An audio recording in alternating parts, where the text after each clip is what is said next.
After doing just about everything, if your skin still cannot control a vitamin C serum, if your vitamin C serum continues to break you out, then what you should do? Well, let's talk about it. Hello and welcome to Skincare Simplified. My name is Nipun, your skincare bestie, now a certified skincare consultant, and this video is in dedication to all of my friends who are super sensitive and despite doing pretty much everything, their skin cannot seem to tolerate a vitamin C serum. What should they do? Before I tell you that, consider liking this video and subscribing to my channel. I create new skincare content every Sunday, Wednesday and Friday. And now let me tell you about 2 more antioxidants that you can easily incorporate into your skincare routine, and they are amazing pretty much for all skin types and they are not irritating. Now, vitamin C serum, for you to be able to see any results from it, ideally you should be using a concentration between 15 to 20%. Anything more than 20% will just irritate your skin. It has no real benefits. Anything less than 10% will not really work. But if despite trying all the various ranges of vitamin C, you continue to see tiny little bumps, your skin tends to get rashy, your skin tends to break out, or you're just looking red and inflamed, then I have a solution for you. The product I want to introduce you to first is Resveratrol. The Resveratrol by the Ordinary is a beautiful antioxidant. This is an anhydrous solution. That means it is formulated without water, but it is not oily. It has this lovely clear color, if you can see, and this is a formula. When you will apply a drop or two, it will feel like an oil, but it is not an oil. It has a slight warming sensation onto your skin, but it gets absorbed and your skin will be super smooth, and it is non-oily. This particular formula, also from the Ordinary, actually has ferulic acid 3%, which is fantastic as an additional antioxidant for brightening your skin. Resveratrol has multiple benefits. Number 1, it helps build your skin's natural barrier. So if vitamin C has been irritating the hell out of you, this will not, because this will actually help build your own natural skin barrier. That's number 1. It has anti-aging benefits in terms of fine lines and wrinkles, and this is a product that will work very well on your dark spots and hyperpigmentation, especially if you're suffering from PIH, which is post-inflammatory hyperpigmentation that looks like this. So this is a product that I recommend as a first alternative to your vitamin C serum. Now let me quickly give you a guide on how and what you can layer it with. This is an anhydrous solution, so this should be used after you use all your water-based solutions. So for example, in the morning after you cleanse your face, if you're going to use a toner goes first.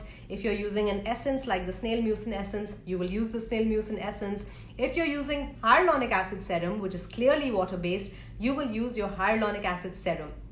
After that, if you're not using any more water-based serums, you will go in with your Resveratrol. Now, Resveratrol is an ingredient that actually can be layered with many other ingredients. So if you want to layer it with alpha-arbutin on top of it, you can 100% do that. But alpha-arbutin is formulated with water. So the order here will be cleanser, toner, essence, hyaluronic acid serum, alpha-arbutin serum, and then will come your Resveratrol. Because this is an anhydrous solution, which means it's formulated without water, this has to go after all the water-based products are used. So you can definitely combine this with your alpha-arbutin if you're specifically looking at targeting your hyperpigmentation, melasma, dark spots, PIH, whatever else. This is a product you can use. In the PM, if you want, this is a product that you can layer with retinol as well. So if you want in the PM, after you use your retinol-based serum, you can definitely use this, or you can use this before your retinol-based cream. But you cannot layer it with your actives. You cannot layer it with your AHAs, BHAs, copper peptides, all of those. So that is something you need to be mindful of. All in all, Resveratrol is hydrating. It does, because it is anhydrous, it adds like a beautiful sheen to your face. It is a great formula, and I highly recommend it if you actually have sensitive skin and you're not being able to work with a vitamin C. And even if you're able to work with the vitamin C, but you're just looking at something that has great anti-aging benefits, the resveratrol from the Ordinary will be your best friend. Now let's talk about another ingredient. And this ingredient is also a powerful antioxidant. It is supremely brightening, very, very hydrating, and that is also from the Ordinary. It is the EUK 134. Now this is a dark colored liquid like this. Again, it starts to feel a little oily, but it's not oily. Both of these solutions are anhydrous, so you may feel that they are oil based, but they are not. Also remember, you literally need 1 to 2 drops. So don't go and empty out the entire dropper. That will be a bit too much for your skin. Now the EUK 134, another powerhouse of an antioxidant. EUK 134 is such a great ingredient. It's actually a part of a lot of expensive skincare products, much like resveratrol as well. So brands like Caudalie actually have resveratrol in them, and they are really, really expensive. EUK 134 is also a part of many other expensive formulations, but at the Ordinary, as usual, you get it for a fraction of the price. A great antioxidant, really brightens your skin, fantastic for anti-aging, but it comes with a lot of caveat. And the caveat is you cannot layer this with your alpha-arbutin, your direct acids, or your retinol.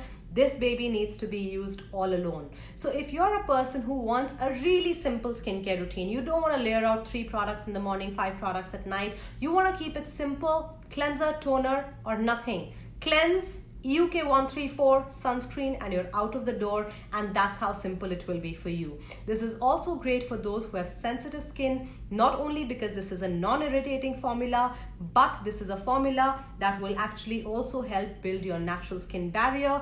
It is great if you have flaky, dry skin, because it will smoothen it out and work like a healing balm. So if you have super dry, sensitive skin and you want a simplified skincare routine, EUK 134 will be your best friend.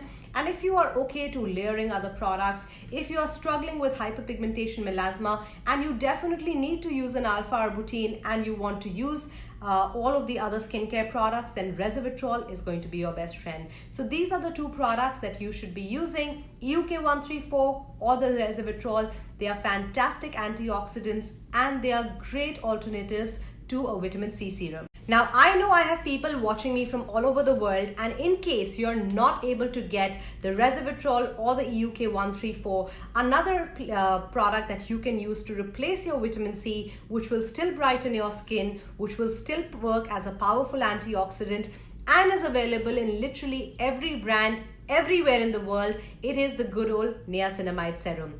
Niacinamide is a powerful antioxidant, and somehow I feel it is an underrated ingredient. People don't talk about it a lot, and I am also guilty of not talking about it as much as I speak about the other skincare ingredients. Niacinamide is a formula, is an ingredient that works very, very well on your skin, can work with all skin types. I would only say that if you have dry, sensitive skin, try and stay away from the Ordinary niacinamide. Instead, opt in for the Inky-less niacinamide. It is a beautiful formula, but a niacinamide serum, which is on the pricey side, but I believe is the best niacinamide ever formulated, and I can say it because I've been obsessing over this product for 2 weeks, is the La Roche-Posay Niacinamide 10. This is a gorgeous formula, slightly fragranced, but all of La Roche-Posay has a fragrance to it.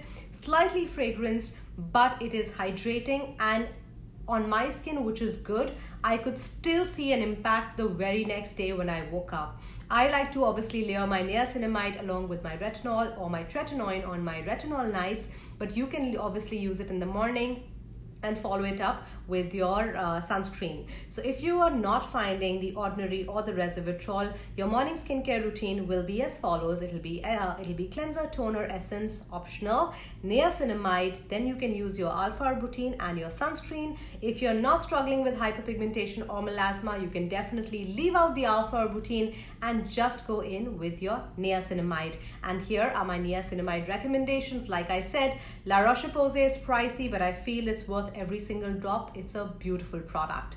Now, if you're watching this video to this point, do consider subscribing to the channel and liking my video. I create new content every Sunday, Wednesday, and Friday. I will see you in the next one, and if you're still confused about how to layer your skincare, go ahead, see this video. It is my morning skincare routine.